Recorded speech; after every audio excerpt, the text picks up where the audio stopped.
Assalamualaikum warahmatullahi wabarakatuh.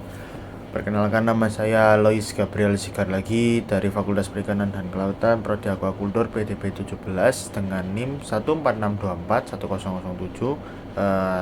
Dengan ini akan membahas tentang resum bab tem 6, bagaimana membangun paradigma Qurani. Pertama-tama saya akan menjelaskan tentang pengertian paradigma terlebih dahulu.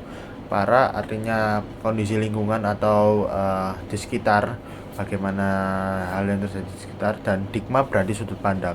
Nah, berarti paradigma Quran adalah sudut pandang sebuah lingkungan atau permasalahan berdasarkan apa yang ada di dalam Al-Quran, karena paradigma Quran.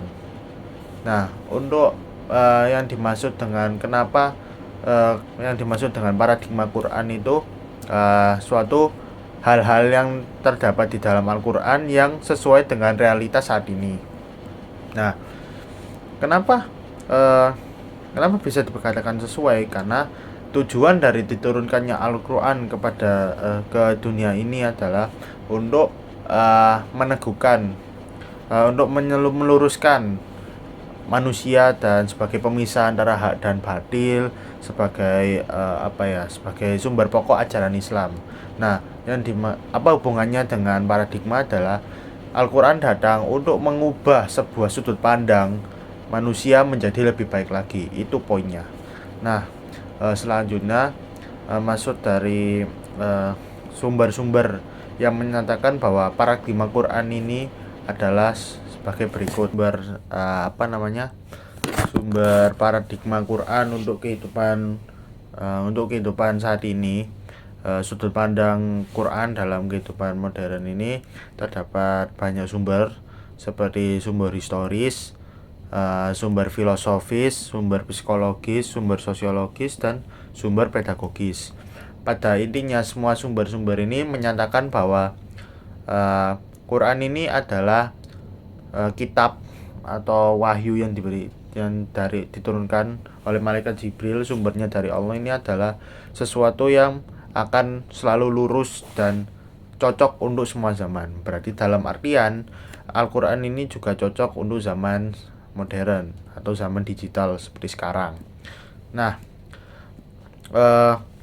permasalahan yang terjadi saat ini adalah mengapa maksudnya dari permasalahan ini adalah sebuah isu tentang mengapa umatnya justru beragama, khususnya beragama Islam itu tidak maju daripada orang yang tidak percaya dengan Tuhan atau tidak berumat, tidak beragama.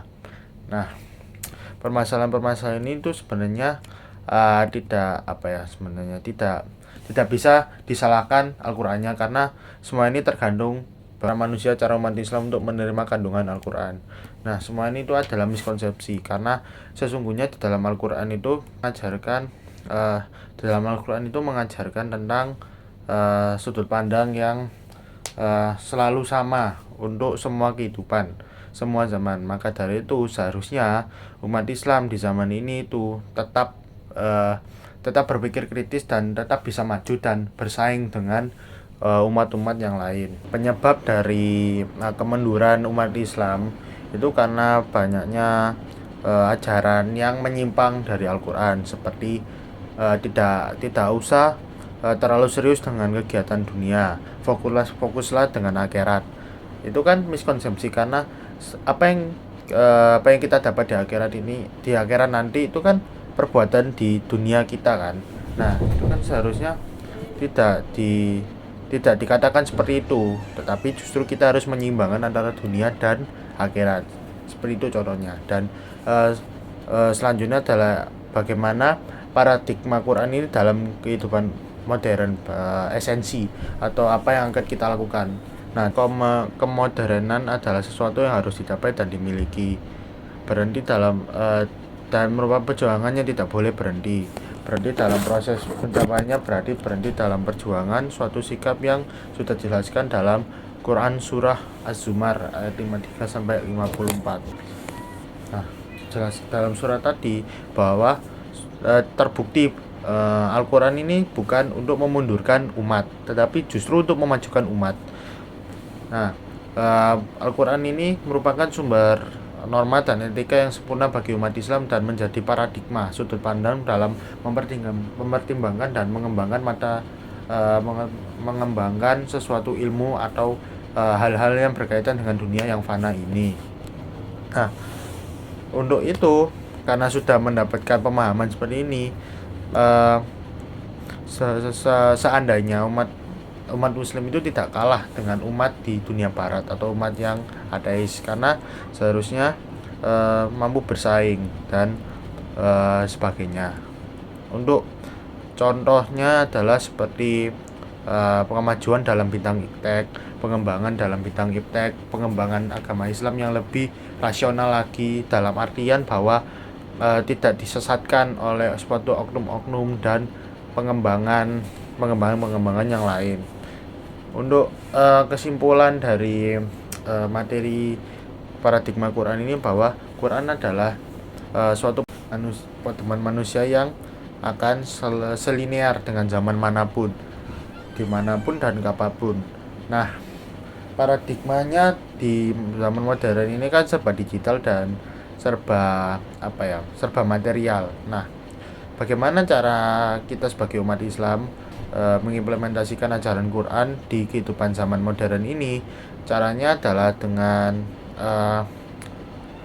tetap lurus di jalan yang benar, tetapi disambit dengan belajar dengan ilmu-ilmu dunia dan mengikuti perkembangan zaman saat ini. Itu adalah salah satu contoh utama paradigma Quran dalam kehidupan modern. Jadi kita sebagai umat Islam di sisi senantiasa menyembah Allah Subhanahu wa taala, bersalawat kepada Nabi, mengaji, beribadah dengan tekun, berpuasa, zakat, tapi disambit juga dengan belajar ilmu-ilmu yang ada saat ini dan mengikuti perkembangan zaman dan tidak ketinggalan zaman. Dengan itu semua, terima kasih. Wassalamualaikum warahmatullahi wabarakatuh.